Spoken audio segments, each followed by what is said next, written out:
right, hello everyone. That was a perfect segue. I wasn't expecting that. So one of my favorite trends is really live content. And for this, we're really talking about live and real-time content too. So, oh no. Okay, there we go. So a little bit about me, although that was a fabulous introduction. So my name is Erin Richards-Kunkel. I'm the Director of Social Media as a part of the Global Corporate Communications team at Herbalife Nutrition.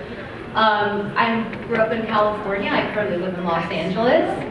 And like every millennial stereotype, I do love a good avocado. But unlike all the California stereotypes, do not ask me to go surfing with you. That's not a good plan. It's not good. So I grew up in Los Gatos, home of my favorite Apple co-founder. If this is all you take away from this, I'm okay with that. I went to UC Davis. I studied biology, so I have a love and background in science. But then I decided that I wanted to pursue my love of storytelling and get my graduate degree in journalism from USC.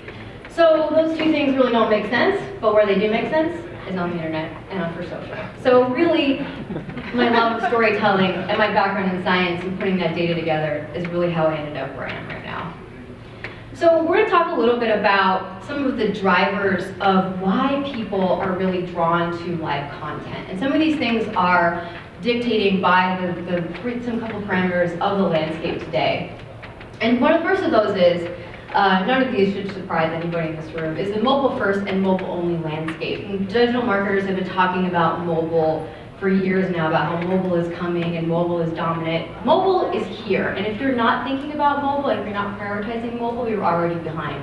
And for the people that are coming online all over the world, they're skipping all other traditional forms of desktops, tablets, TVs, and they're going straight to mobile. And that's because mobile is so immersed in our everyday experiences of e-commerce and other usage of apps, and that becomes the preferential way for people that want to connect. And really we've seen that mobile and social have really disrupted the way that we create content and the way that we consume content, because we want mobile to be the way that we experience the world. Your phone is no longer a phone, it's your access to everybody and everyone that you know. And so this means that we are constantly bombarded with content, and that amount of content really creates kind of a confusion in the landscape. So what are we missing in this landscape is what really drove some of the adoptions of social in the first place was we're looking for those meaningful social connections. And some of the things I'm really happy about that we talked about earlier today is authenticity and engagement and things like that. And that's exactly what we're going to talk about a little bit today, is we're desperate for those meaningful social connections and those things that give us that fulfillment in our social communities. So, sorry Obama, it doesn't matter if you have followers anymore, it matters how you're engaging them. So just from this tiny little snapshot of content, we can see that the way that we've expressed ourselves and the way that we expand and we communicate with people has exploded. So this is, that ends at 2015, so it doesn't include the last couple of years. But you can see how we want to express ourselves, who we want to express ourselves to, how we want to connect with people has really caused a growth of types of platforms and adoptions of platforms in the way that we use those. Okay. So why are we looking for live content? So we've seen that you have expanded social circles with online communities. So the way that you use mobile and the way that you use social, think about your first MySpace profile, Tom, in your top 8, right? All of a sudden you connect with people all over the world. All of a sudden my daily Reddit thread about fly fishing becomes just as important as my daily coffee shop stop. So these are ways I can connect with people instead of just who's around me based off of the things that I'm interested in. Those are really important and really meaningful. But because there's so much that we want to talk about and want to express ourselves with, and the adoption, and then people coming into social, brands coming into social, integrations of social e-commerce, it crowds out the landscape.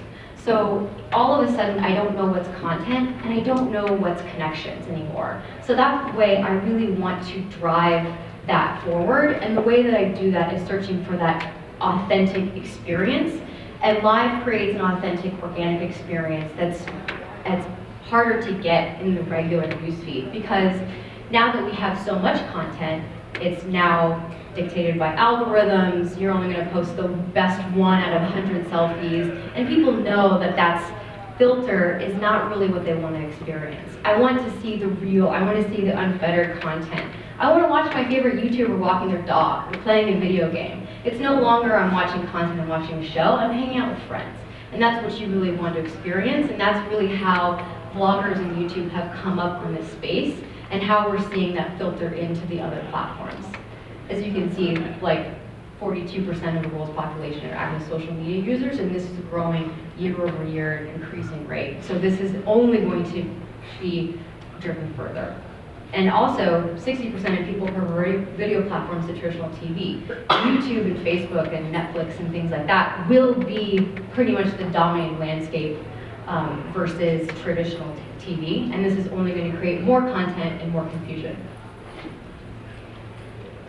So we have all this content, but we still only have the same amount of time. So how do we prioritize? How do we find out what is the best to us? So we have to rank what's the most valuable for us based off of what's going to add value. What can we provide insights on? What can we add in our social networks that's going to make us influencers? It's going to give us the social currency. Everybody knows, well, hopefully everybody knows, everybody here watches Game of Thrones. If you don't watch it on Sunday nights, you're out of the conversation. You might as well not even try. So I have to watch it that time to be able to have an insider insight into any conversations that happen later that night or any time that week. And this is the same for live content too. So I have to prioritize live, but I'm going to prioritize those content, those connections that are meaningful to me.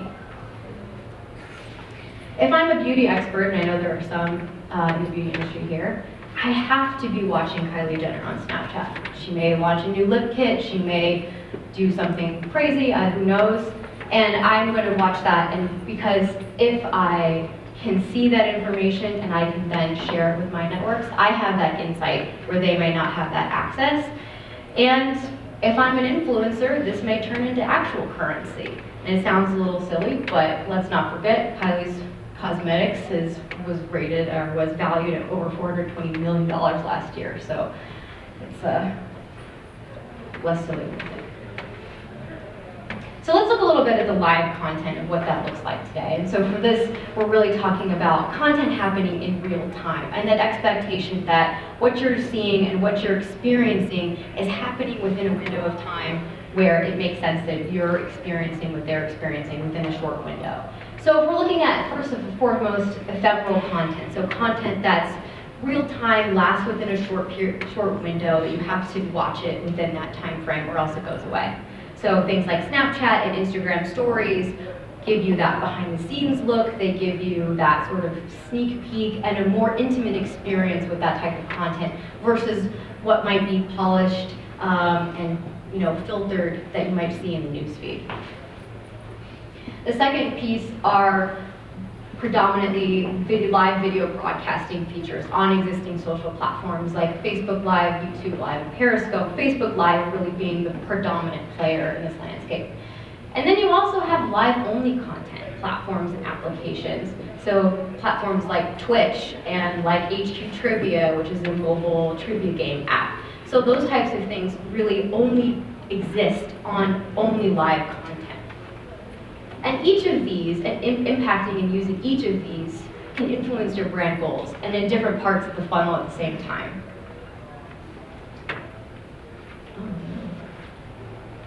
Okay. All right, so we're a little bit of some stats here, because everybody loves stats.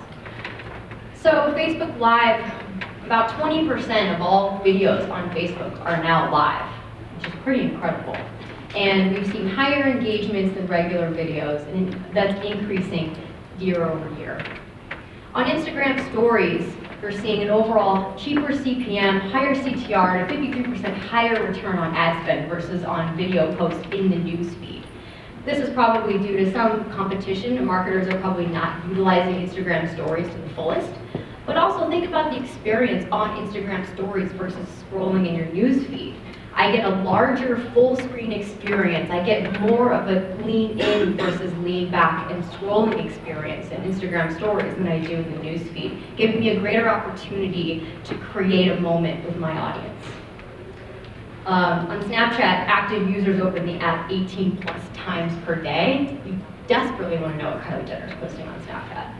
And for Twitch, even though you may only have, much less users, I think it's like 15, no, don't quote me on that one. But an average user stream almost 2 hours a day.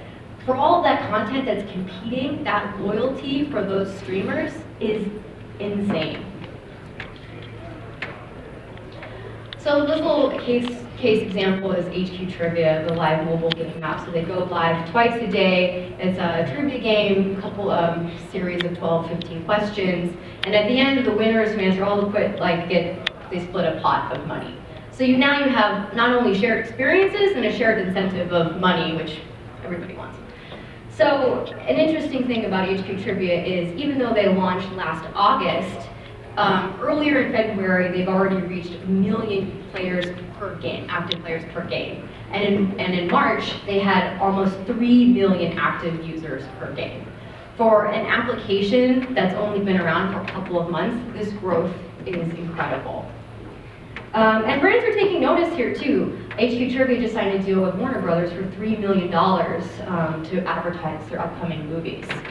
So something interesting here, this is data taken from some data scientists at the George Washington University, and they found that the games with the highest amount of users were correlated to events that were already embedded as shared experiences. I know that I'm going to go and watch the Super Bowl even if I only want to tweet about commercials and eat wings. And I also maybe am going to watch the Oscars and criticize everybody and how they look. But that's not enough anymore. Even that second screen experience isn't giving us what we want, and so this is a way to even deepen that connection further with this shared experience and shared incentive. But what if you don't have $3 million to spend? How can you take advantage of this? There's a couple of different opportunities for brands. So the first is really how can you leverage and how can you utilize live content in your own channels on social? So how can you create that and deepen that experience on Instagram stories? How can you do a Q&A or have influencers join you for a Facebook Live? Using live content in third-party relationships. So who are you? Are you have any sponsors? Do you have partnerships, organizations, nonprofits? Corporate social responsibility, and influencer marketing. Anywhere where you have a partnership, how can you leverage and layer in live content to deepen that experience? And the last is, how can you create moments for live content co-creation? How can you allow your audience to create live content for you with events and with experiences?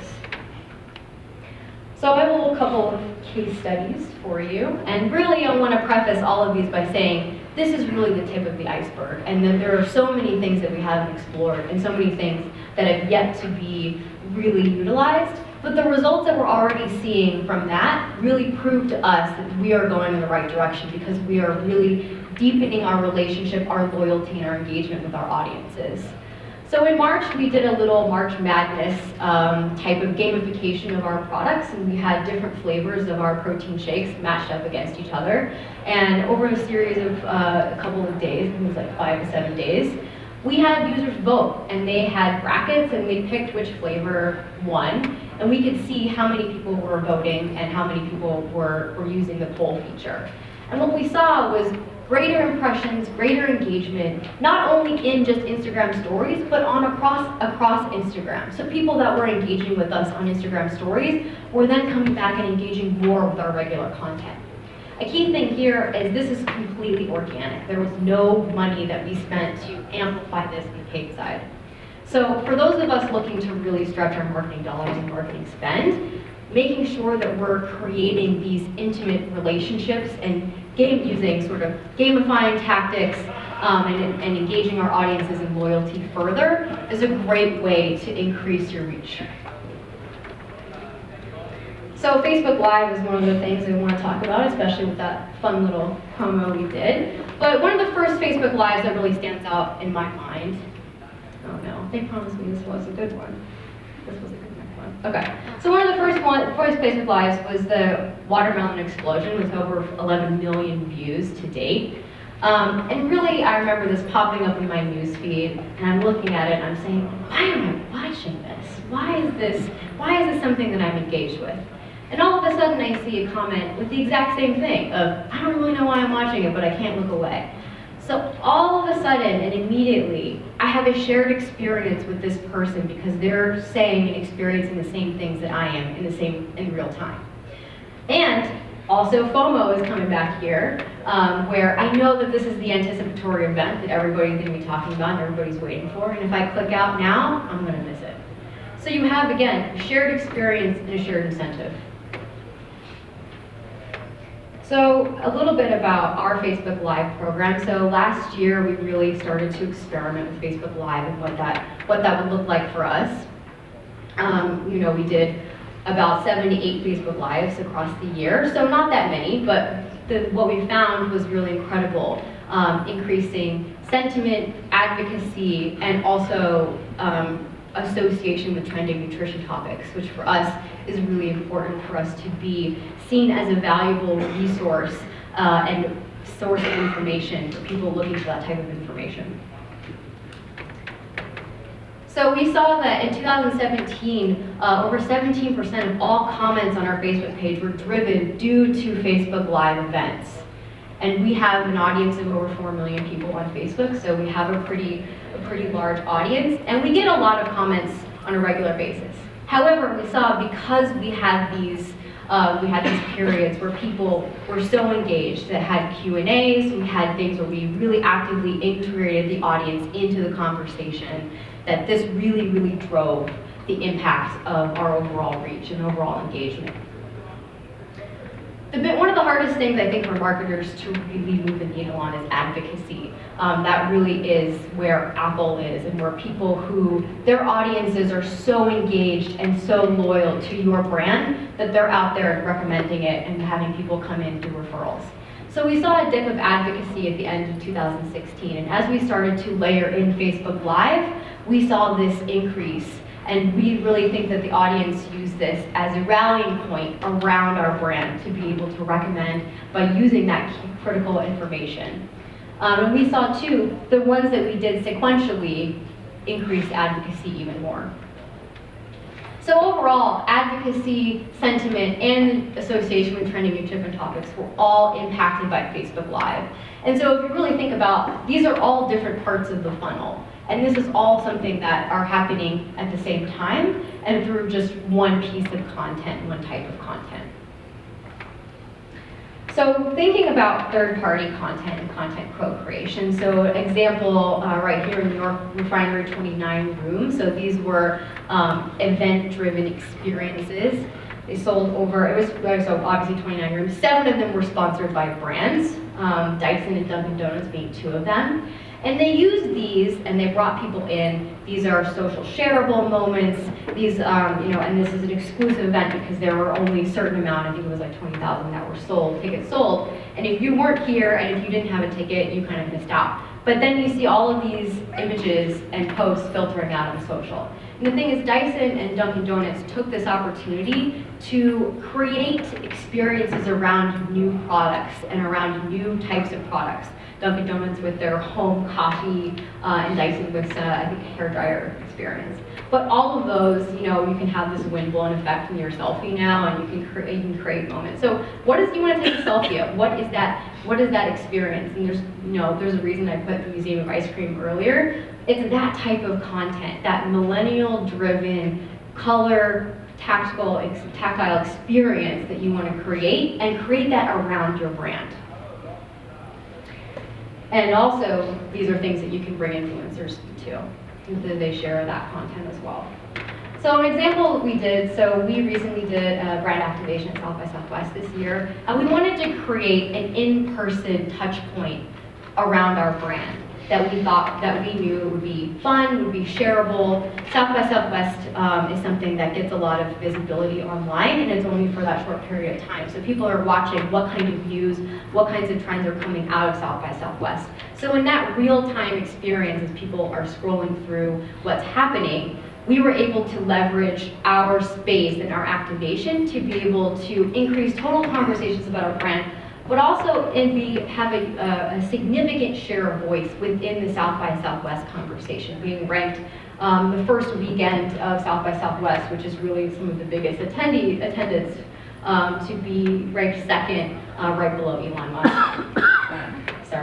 Sorry, but also ahead of HBO's Westworld Experience, which was multi-million-dollar brand activation. And also we saw an impact on sentiment too. So that experience with those people was able to impact our positive sentiment and also impact our reduction of negative sentiment past South by Southwest as well, which is also really significant. So we're changing how people experience our brand, and that's leaving a lasting impression. So where's live content going? How is this going to grow in the future? I love this. Really looking at some of the major trends, and even some of the major trends that we talked about today, and how we can make live content and integrate live content into those trends that are coming. So how can we layer in live content into your customers' purchase decisions, into their e-commerce experience? Mixed realities is continuing to grow on how people consume and experience content. So how can live create, can layer into an AR or VR experience? This is something that's really going to increase, and so with the attention and the expansion, this is going to create more competition. So you have to make sure that your content is not live for live's sake. There is a reason why it has to be live. So if you're thinking about live content, how is this experience deepening your audience's connection with your brand, with your influencers, with your spokespeople, with your experts, with your products? How are you giving them an extra experience? And also making sure, how are we using this? How are we using what we've seen in live content in our advertising and marketing integrations? How are we being able to expand and use that and leverage that? And also, as AI and targeted personalized experiences continue to grow and continue to dominate, how can we use live to accommodate that and accommodate personalized experiences at scale? Now, final note I want to leave you with too, and it's something that I think other people have also touched on, but making sure that we know why people are driven to and consuming certain types of content, because at the end of the day, we have to deliver an experience that they want to have, much more than just a message that we want to tell them. And with all those things combined, we win the internet. That's it.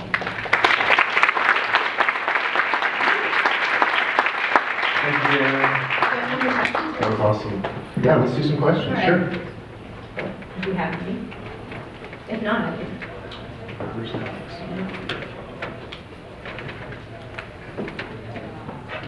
Anyone? Yes?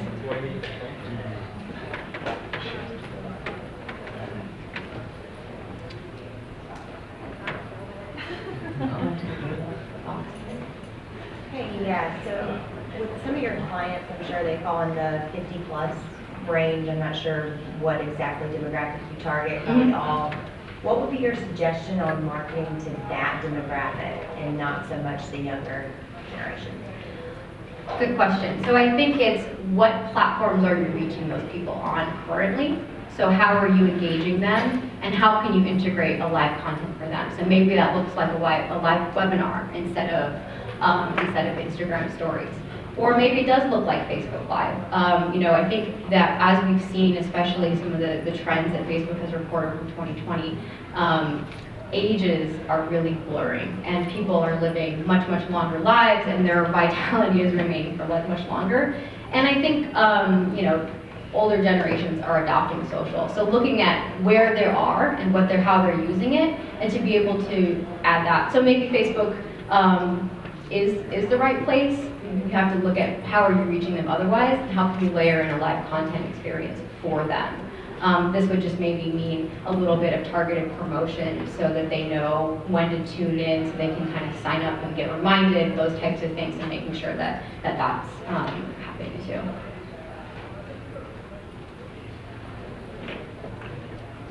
Hi, question. It seems like most of your social media is geared towards raising brand awareness. And so I was curious as to how much of social is part of your overall mix. Is it, percentage-wise, I don't know, as far as overall organization, how big of a role does it play? Social has a really big part. So, and I think to answer your question, where does the corporate social play a role? And that's really because overall, corporate is always going to have the largest share of voice. We're always going to have the most dominant SEO. So we want to create that experiences and then let our distributors take advantage of those things too, to really work with our clients and their customers. Yeah. So do you, how does it compare to, I guess, to some of the more, I don't know if you do traditional marketing, or broadcast, or other sort of channels? Are you relying on social more, or are you equally invested in all?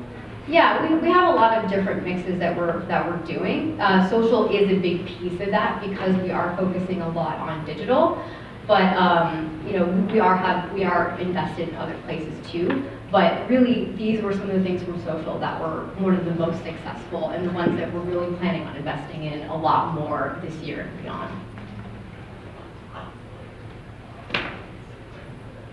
Hey, how are you? So I just wanted to ask about developing content with customers, or letting customers guide or produce content.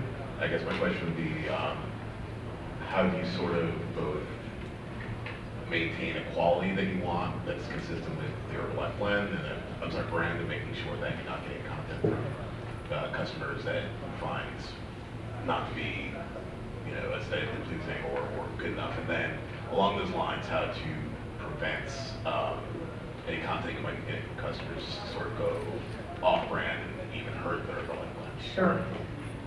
Good question. So, couple different layers to that. So from the content that we produce on our corporate channels and our main channels, those are productions. So those are like shows.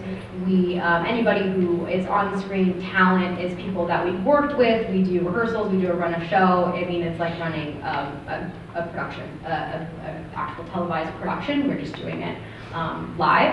And the audience integration there is really in the comments, and we're actively moderating during the live broadcast. So it does take bandwidth to make sure that we have, the right mix of things. That's something that your audience really, really likes. So for Facebook especially, since, there is a, what is going to get them to stop scrolling, making sure that those visuals, what does that look like? What is really going to get them to stop and experience that? Something a little bit different than a webinar that they sign up for specifically for that content. You want to make sure that that is something really dynamic and engaging right from the start. Good. Thank you so much, Erin. Thank you. Give her an applause.